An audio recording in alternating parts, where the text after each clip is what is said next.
Hello, everyone. My name is Kent Malone, and welcome back. Before we get into this case, I just want to remind you guys if you are not subscribed, you should definitely hit that subscribe button and turn on the notification bell because I do post videos weekly. Sometimes I even post more than once a week if I'm feeling really passionate about a case like today's video. But with all that said, let's get into today's case. So I have been covering some somewhat bigger cases recently, but I also wanted to bring back what I originally wanted to do with this channel. But I wanted to start putting out some quicker videos for you guys that are shorter, maybe smaller cases that are just talked about or that don't have that many details. And we're going to be starting that off today with the case of Brianna Kupfer. And the case of Brianna Kupfer is a recent one. It happened just a couple weeks ago, but it's also a case that gets under my skin because Brianna was just a 24-year-old living her life and she was murdered by a customer while she was at work, which is just so scary.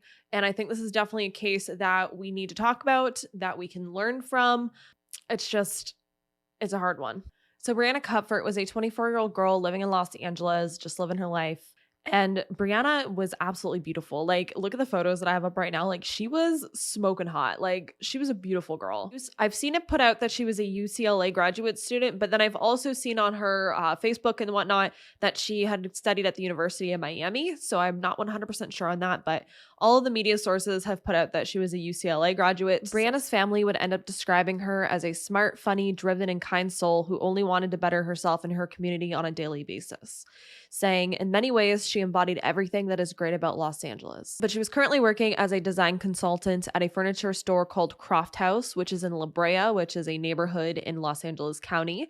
And it's actually right down the street from the Grove. If you've ever been in LA or hear anything about LA, the Grove is a really popular mall in downtown. Yeah, it's just in the middle of broad daylight this happened, down the street from the Grove. It's pretty wild. So what happened and where did everything go wrong? On January 13th of 2022, so as I said just a couple weeks ago as of filming this video, around 1:36 p.m. in the afternoon, Brianna was working alone at the store at Croft Furniture, and Brianna ended up sending a text to her friend saying that she felt uncomfortable about a person in the store and that this person was giving her some bad vibes. But Brianna's friend didn't respond right away because, again, it was the middle of the day. She was probably busy doing something, but it would only be 14 minutes after that text message would be sent that another customer would walk into the store, and they would walk into something very horrific. This person walked in and found Brianna stabbed to death on the floor, covered in blood. So within those 14 minutes of that text being sent by Brianna to her friend and this customer coming into the store, about 1:36 p.m. to 1:50 p.m.,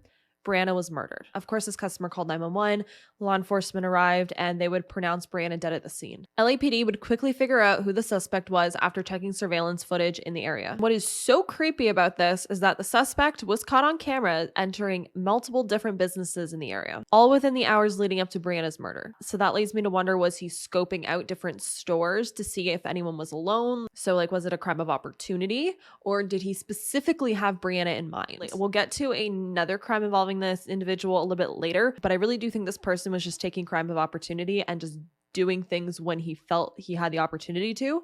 But was it just wrong place, wrong time for Brianna, or was this person stalking her? LAPD would eventually release some of this surveillance footage, and this surveillance footage would show a man walking down an alleyway after the murder, and then there's a second set of footage showing this man inside of a 7-Eleven about 30 minutes after Brianna's murder. Now, I've seen on a post of this video that the 7-Eleven was near the intersection of Beverly Boulevard and Wilshire Boulevard, but when I tried to Google this intersection, it doesn't really exist because Beverly and Wilshire run east to west. They don't intersect from what I could find. So I don't know how accurate that is, or if the 7-Eleven was just somewhat in that area between those two streets. But either way, there was a lot of 7-Elevens in that area when I go on Google Maps. So it could have been any of those 7-Elevens. There's one right next to the Grove. There's also one up closer to where the store is. So I'm not 100% sure which 7-Eleven it was. Not that it really matters, but I'm going to show you guys the footage of this man in the 7-Eleven.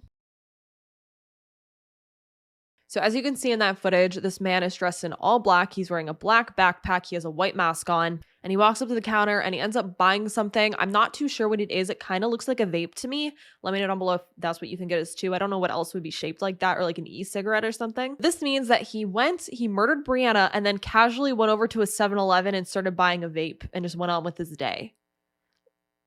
That is a level of insanity I don't want to know. After this video was released, a massive manhunt was started for this man, and a reward ended up being offered for $50,000, which would eventually go up to $250,000, and so on and so on. And this was put up for any information that would lead to this man's arrest. A huge memorial of flowers would end up being put outside of Craw Furniture Store, as well as Brianna's photo in the window. And on top of that, there was also a wanted sign put in the window. Police would end up coming out saying that this man's name was Sean Lavelle Smith. And how they ended up figuring it out, I don't 100% know if it was just tips, people seeing his photo and saying, I know who that guy is. But they ended up saying that his name was Sean Lavelle Smith and that he was possibly homeless and that he was taking public transportation to travel the state. So knowing that information, that he was homeless and that he was traveling the state by public transportation, he could have been anywhere. But he ended up not leaving the area because on Wednesday, January 19th, 31-year-old Sean Lavelle Smith would end up being caught after being recognized waiting for a bus near the intersection of Fair Oaks Avenue and Colorado Boulevard, which when I ended up putting this into Google is in Pasadena, which random fact, Pasadena is one of my favorite places in LA. But where this man, Sean Smith, would be caught is actually about a 25-minute drive from where Brianna was murdered. So he didn't get the heck out of Dodge. He stayed. This is cell phone video of when Sean Lavelle Smith was arrested by Pasadena police just before noon near the intersection of Colorado Boulevard and Fair Oaks Avenue. The woman who shot the video works at the restaurant across the street. She started rolling not long after Smith had been inside the business to use the restroom. It was our bartender who had just seen the flyer pop up on our Instagram, and then when they popped up on the Instagram, that's when the person they basically identified him like inside of our restaurant, and that's when we knew who it was. B. Tapia tells us their bartender called police as Smith walked across the street and sat at the bus stop. Moments later, police swarmed the area and took him into custody. I saw his face, but it wasn't until I saw his hairstyle and then immediately with that face, and I'm like, oh my God, that's him. From our chopper, we saw Smith being transferred into LAPD custody this afternoon from the Pasadena Police Department. So let's just take a moment to talk about this man's criminal past. According to the LA Times, Sean was arrested in 2016 for resisting arrest and assaulting a police officer. He pled guilty for this in 2018 and was sentenced to time served. But it goes on. In November of 2019, he was arrested on suspicion of firing a weapon inside an occupied vehicle. He was also arrested in October 2020 on a misdemeanor, but no charges were ever filed on that. And then this man also has other charges such as assault with a deadly weapon and carrying a concealed weapon, which none of this is surprising after what we know he did to Brianna. So Los Angeles County District Attorney George Gascon, I'm going to butcher that, but we're going to go with that. He announced that Sean Lavelle Smith is being charged with 1 count of murder and a special allegation that he used a deadly, dangerous weapon, a knife. He was also quoted saying, "Those who show no compassion for human life will face serious consequences. The murder of Brianna Cupford has left Los Angeles County devastated, and my office is reaching out to her family to provide any services they may need." Now, on top of that, I did find an article from ABC 7 where they interviewed another woman who claims to have had a close encounter with Sean Smith. So this doesn't seem to be the first time that he's attempted to harm a woman. So this woman's name is Susanna Pardo, and she claims that on December 6th, she was jogging in Highland Park, which is an area just south of Pasadena. So again, close to the area where he ended up being captured eventually after Brianna's murder. So Susanna is jogging, which is something that she does regularly, or she goes for runs. But this time she notices a transient man staring at her. She said that then this man began to follow her and got as close as a foot away from her before she fled for safety inside of a nearby auto shop called Starline Motors Incorporated. And then there in this auto shop, 2 employees helped her hide inside of an office. The shop employee was quoted saying, "He was harassing her and wouldn't leave her alone. So my employee brought her to the office where I was, and then he ended up shooing the guy away. And he was told to get off our property, basically because we didn't know what this guy was capable of. From afar, he looked like a menacing man." So this man, who Susanna claims is Sean Smith, ended up leaving the property before LAPD arrived. But then this is what gets to me, is that Susanna says she wanted to file a police report against him, but the responding LAPD officers told her that she wasn't able to. And Susanna ends up explaining that they told her that she couldn't file a police report because the man didn't touch her and he didn't harm her. And this honestly just shows how broken the system is, for the fact that I've heard this time and time again, especially with restraining orders and whatnot. I've seen this happen where it's if the person doesn't physically assault you or hurt you or nearly murder you, then you can't file anything against them, because it's kind of just well, they didn't really do anything to you, so why do you want to do that? We can't do that. We have no code that we can put down to, put any charges, which is honestly ridiculous. Let me know down below how you feel about that, if that is 100% accurate everywhere. It's like you're supposed to be preventing people from getting hurt, but you're saying that they have to get hurt first before anything can be done. So it makes no sense. Susanna was then quoted saying, "When I heard about Brianna, it's devastating. I could only imagine what she felt in those last moments because of what I felt when this guy was chasing me. I absolutely thought he was going to hurt me, and that's what I told the officers when they got there. And I said I know the difference between someone just acting dumb.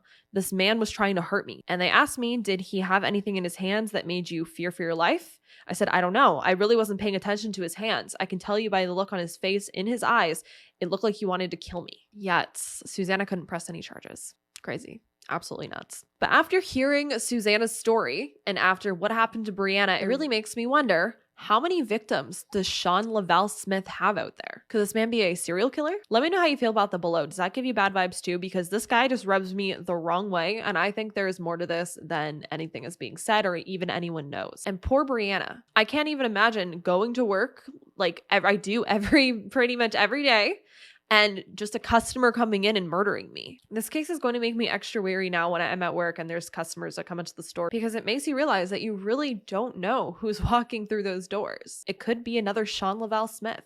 So that is the end of the case. I want all of you to keep Brianna in your hearts and your minds, because this shouldn't have happened to her. Brianna was just living her life. She was working hard. She was trying to create something for herself. She was only 24 years old. This story is scary because it could have happened to anyone. So what I want you guys to take from this case today is to stay extra vigilant, especially if you're working somewhere alone. So stay safe out there, guys, and I'll see you guys in the next case. Bye.